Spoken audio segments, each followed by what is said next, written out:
welcome to our clinic. I am Dr. Anzola, the principal of Ascent Audiology and Hearing.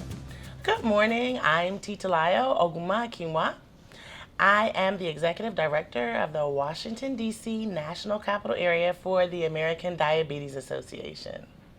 Well, thank you for coming. This is Thank you wonderful for to have you. having me. I want to learn and I want to take this time to really educate our public about diabetes, causes, management, the relationship between diabetes and hearing loss.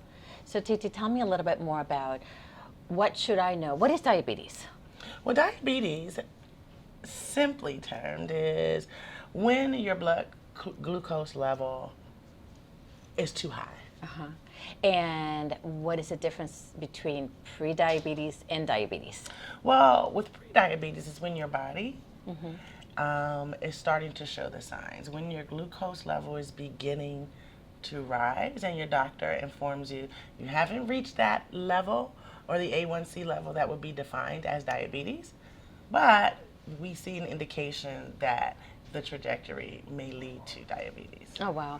And so why is it considered so serious? Well, the abnormal blood sugar found with diabetes and those diagnosed with diabetes, and the elevated cholesterol levels and the elevated blood pressure levels that are generally associated with the disease, it does damage to your body. It damages your organs, damages your nerves, and in a lot of cases, if not managed properly, can preclude an early death. Right, and that damage can also affect the hearing. Most people don't know about that. It's damaging the inner ear and all the structures around the ear.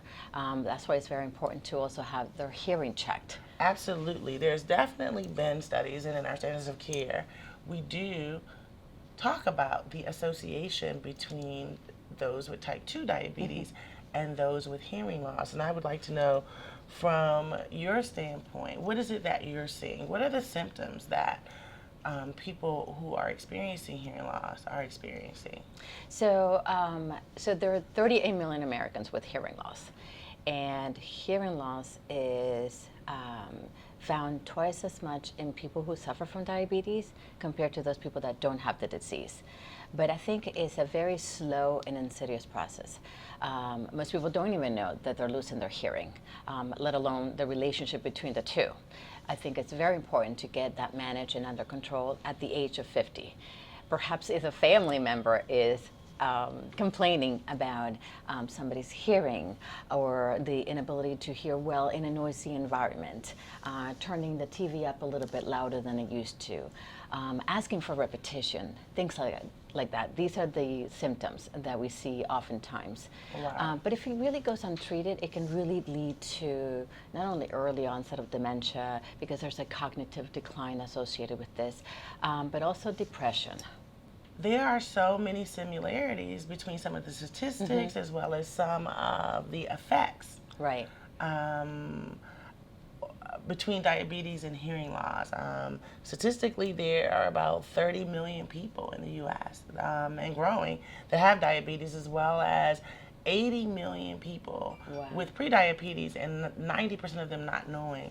We also know that in diabetes as well as hearing loss, there are a couple of primary factors: social determinants, lack of health care, lack of knowledge, poverty, as well as biological factors, as well as lifestyle factors. So the socioeconomic, talk to me about that. I'd like to understand a little bit more about what the relationship is. The socioeconomic, we know that in an urban city like these that we live close to, DC and some of the cities in our region, they have food deserts where people can't buy healthy food.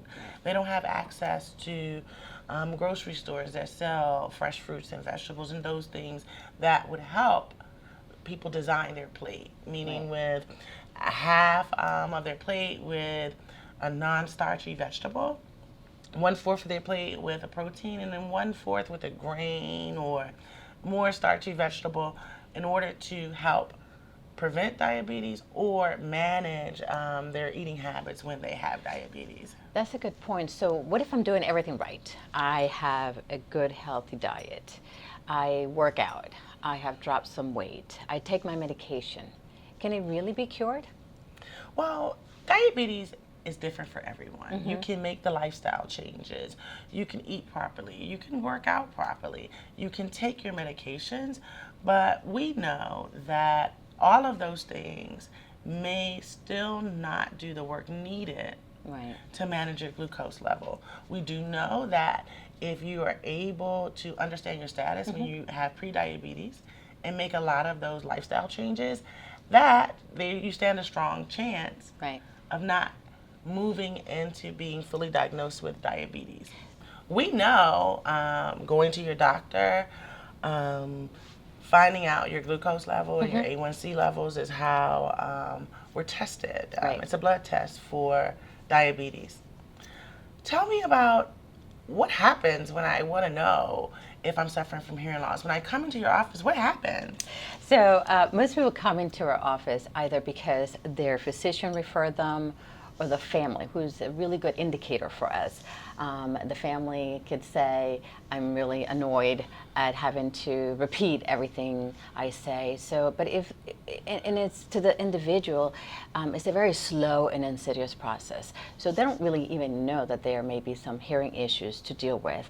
But most people come to our offices, they get their hearing checked. We measure frequencies and the volume as to, are you hearing, is it a volume issue? Is it a clarity issue? Because it's a lot of the times it's more correlated to not being able to understand speech. It's not that you didn't hear it. You're hearing it, but you're not really understanding it as well as you used to. So we put you in a soundproof room and we measure all the different frequencies. We measure that against the decibels, and we come up with a definition as to what that hearing deficit may or may not be. But treating it earlier, I think, is what makes the biggest impact in somebody's life. You talk about being connected earlier, and this is a connection to life. Our organ, our auditory system, our ears are the only organ that keeps us all connected, right? Absolutely. So what would be the consequences of being mismanaged or not managed at all? There are so many comorbidities associated with diabetes and that are worsened if you do not manage your diabetes. We know that one of the biggest associations is heart failure. We also know that kidney disease. We also know that you have nerve damages and people are experiencing amputations. And we also know that there is this association with type 2 diabetes and hearing loss. Yes, yes, absolutely. And I think, like I said, I think it's very important to have that under control earlier on. And so we try to educate the public early as to why early identification, being able to communicate this with the primary physicians, and I think that we should be part of this ideal management team of professionals that take care of diabetes. It's really a big problem for us. We see it every day in our offices. And I think that we can do a really good job together trying to inform the public as to what to do if you have symptoms. Absolutely. We absolutely know that raising the awareness Right. and raising the urgency about pre-diabetes first Yeah. is one of the ways that we can help change the trajectory in the future of how many people are diagnosed with diabetes. And on that note, based on what you're saying about hearing loss and audiology, that after a certain age, regardless of if you have diabetes or not, Right. you should be getting your hearing checked. Absolutely, because if it goes untreated, it'll continue to degrade and degenerate. It can lead even to depression, cognitive decline.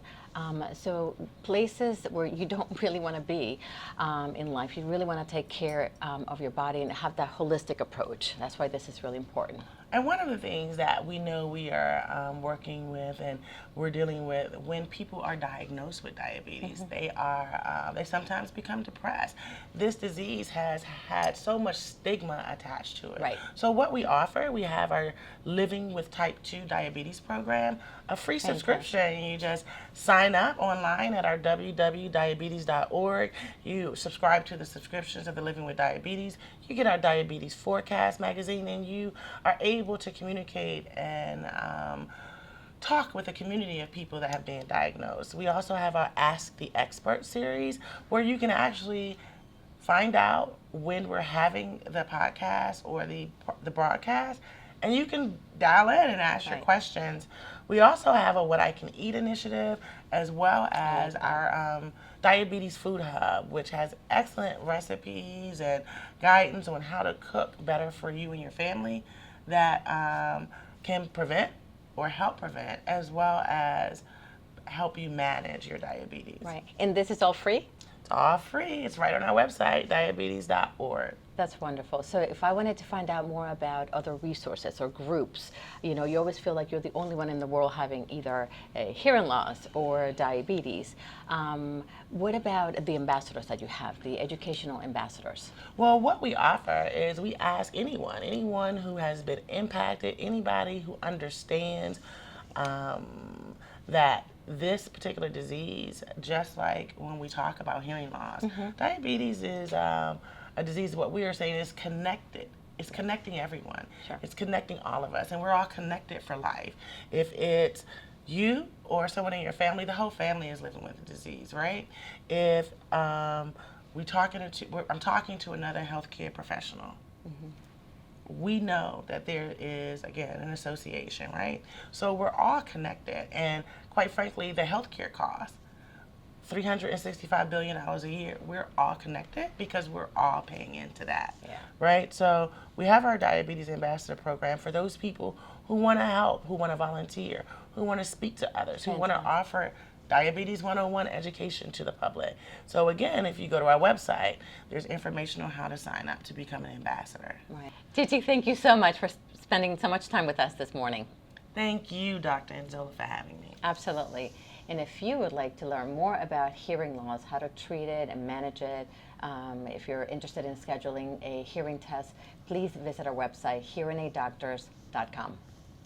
And if you need any information about diabetes, how to determine prediabetes, diabetes, log on to our site, www.diabetes.org.